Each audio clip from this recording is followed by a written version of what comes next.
Hello, my name is Wajahat, and recently we've seen some of our favorite crypto assets move in a kind of sideways market, sometimes even in a downwards market. And when that happens, we as investors need to kind of figure out different ways that we can actually increase the size of our portfolios. Holding our crypto assets isn't going to do that. And so today we're going to talk about a way that we can actually increase our portfolios, make some money. I'm hopefully going to tell you about yield farming, what it is exactly, how to use it, how to get involved, but also some of the rewards and risks that come along with it. So go and grab your farmer's hat and let's get straight to it. As always, everything in this video is purely educational, none of it is financial advice. So what exactly is yield farming? To put it simply, yield farming is the act of getting some of your crypto assets, depositing them into a protocol or a smart contract, which in turn is used for liquidity purposes, and then you getting rewarded in various different tokens for doing so. Now, the average Joe is going to have no idea what I've just said, so let's go into a bit more detail and let's kind of break down what I've said and what it means exactly. Within the decentralized finance world, there's tons of applications that allow you to do lots of wonderful things. There's savings accounts, there's decentralized exchanges, portfolio management, and even crypto loans, which you may have seen videos about on my channel already. Now, these platforms are often completely decentralized, meaning there's no sort of central authority or organization there to kind of run the show. Often it's we, the people who are using the platform, who kind of have to run the show. A popular example is PancakeSwap. Now, PancakeSwap is a decentralized exchange that allows you to kind of trade assets between one another. So if you've got some Ethereum in your wallet, well, you can go over to PancakeSwap and you can basically exchange it for kind of any other cryptocurrency that you want to. But where exactly do these currencies you're trading come from? Well, they come from yield farmers, people who are providing liquidity. Now, what does that actually mean? Well, providing liquidity is essentially the act of providing both the tokens within a trading pair into a pool so that other people can come along and trade against them. Essentially, it's you becoming the market maker, and it's a very powerful tool within the world of decentralized finance. Now, why would anyone want to actually provide liquidity? What is the benefit of it? You may have noticed that every transaction within these decentralized exchanges has a small transaction fee. Now, where do you think this fee goes? Exactly. It goes to the liquidity providers. Now, when you're providing liquidity, you're essentially providing an equal amount of both assets within a trading pair. So for example, if you're providing liquidity for Ethereum or USDT, well, you're going to provide an equal amount in terms of the dollar cost of both Ethereum and USDT. When doing so, you're given what are known as LP tokens, and these are essentially tokens that represent your position in the entire pool. And you need to remember that this pool consists of everyone who's providing liquidity for that particular trading pair. Now, these LP tokens are very, very powerful because there's lots of different things that you can actually do with them. Yield farms like PancakeSwap often incentivize people to provide liquidity, and that's because when you do that, basically their platform runs really well. People can go onto PancakeSwap, people can go and swap and basically exchange any kind of token they want, but it's only because people are providing liquidity, and PancakeSwap incentivizes you really well for doing that. Now, what you can actually do is you can take these LP tokens and deposit them within the farms on PancakeSwap and earn ridiculous amounts. Usually you get paid in the native token of that particular platform, but as we've seen recently with some of these crazy liquidity mining incentive programs, you can basically go to some of these crazy big blockchains like Harmony, Phantom, Avalanche and Matic and basically get involved with some of the farms there and get paid in that native token instead. Now, I know some of you guys watching, especially those who come from traditional finance backgrounds, are going to be like, what the hell? These rates aren't real. This is too good to be true. Look, there are risks associated with yield farming and I'll go onto them shortly, but this is definitely a real thing and something that we can all get involved with. You can earn very good returns by providing liquidity, and it makes sense to me. You're providing liquidity, you're becoming the market maker, and you're taking the risk by holding these volatile assets. So you should get rewarded. Before moving on to some of these risks, I think it's just important for me to kind of talk to you about some of the different types of farms that are available and where to kind of find them. Personally, I like to classify the farms that I'm in based on kind of how established the platform is, and therefore I've kind of got farms in a kind of high risk, medium risk and low risk category.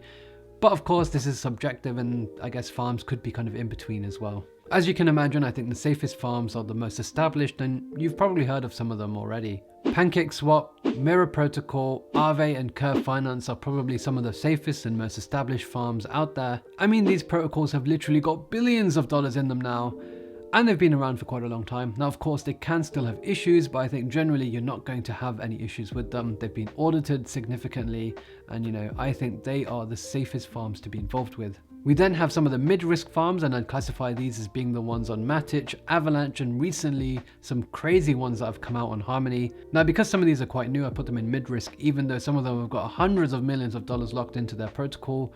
I think it does take some time before bugs and issues come out, and with time, I think some of these will end up being low risk. Recently, I've been getting involved with some of the farms on the Harmony blockchain. I think there's lots of exciting projects coming out and lots of integration between DeFi and gaming. Definitely do your own research, because some of these farms are so new that a problem or a bug could come anytime, and these platforms are completely decentralized. There's no one there that's going to help you if there is a problem. Your funds will be lost. Lastly, but definitely not least, we have the high risk, high reward degen farms. These are all about entering in as early as possible and making sure you get the hell out before they collapse completely. 100% of these farms are literally going to go to zero, and I do not recommend anyone to get involved with any of them unless you've got loads of experience with DeFi farming. I've seen some of these offer ridiculous rates like 1 million% APR, and they're just programmed to go to zero. There's no question about it. Remember that when people are farming, they get rewarded with the native token of that platform. Now, what do they do when they get that token? They sell it. They sell it, and they sell it, and they sell it. And what happens to these farms? They literally go to zero. Like I mentioned, I don't recommend these, but if you are looking to get involved, make sure that you do your research, because some of these farms will literally last minutes to hours. They're that insane. Moving on, let's talk about some of the risks and downsides associated with yield farming. Remember, when you're farming, you're basically depositing those LP tokens into a smart contract. Now, that smart contract could have lots of issues. The person who coded for it may not have done their research properly. They may not have checked it properly to make sure that there won't be any issues. If there are any issues, as I mentioned, there's no one there to help you. Your funds can basically be permanently stuck or locked in these smart contracts. And so it's really important that you do your research before getting into any of these. Make sure that the farm you're entering is audited, and that basically means someone has checked the contract to make sure that there's no bugs. A way to protect yourself against some of these issues is to basically get insurance to cover your position. Now, there are lots of protocols who are offering insurance to basically cover your position, so definitely go check them out. One of my favorites, Mirror Finance or Mirror Protocol, does allow you to insure your position, and there will be specific platforms within the Terra ecosystem that will allow you to do so as well. I think especially when you're playing around with big money or money that you can't afford to lose, then getting insurance is very, very important. Now, the second thing to remember is that when you're providing liquidity, you're providing 2 tokens into a pool. Now, what happens if one of those tokens goes up? Well, the protocol will automatically sell it to make sure that your positions are completely balanced. And that means that you're not going to be making as much profit as you may have done if you were just held the asset alone. That difference that you would have made if you were to just hold the asset itself rather than providing liquidity is called impermanent loss. It's an important concept to understand, and there are lots of calculators that you can use to basically help you calculate what your potential impermanent loss will be. Before you start farming, I think it's really important that you guys have a really good understanding of what impermanent loss is, how it works, and how it may potentially affect your position. As always, if you don't really have a good understanding of what impermanent loss is, just send me a DM, tweet me, message me, whatever. I think it's really important that you do get a good understanding before you get involved, because I feel like it's not really talked about enough and not enough people know about it. So definitely make sure you get a good understanding before you even start thinking about yield farming. Lastly, especially when you're entering those mid and high risk yield farms, it's really important that you make sure that you're not getting dumped on.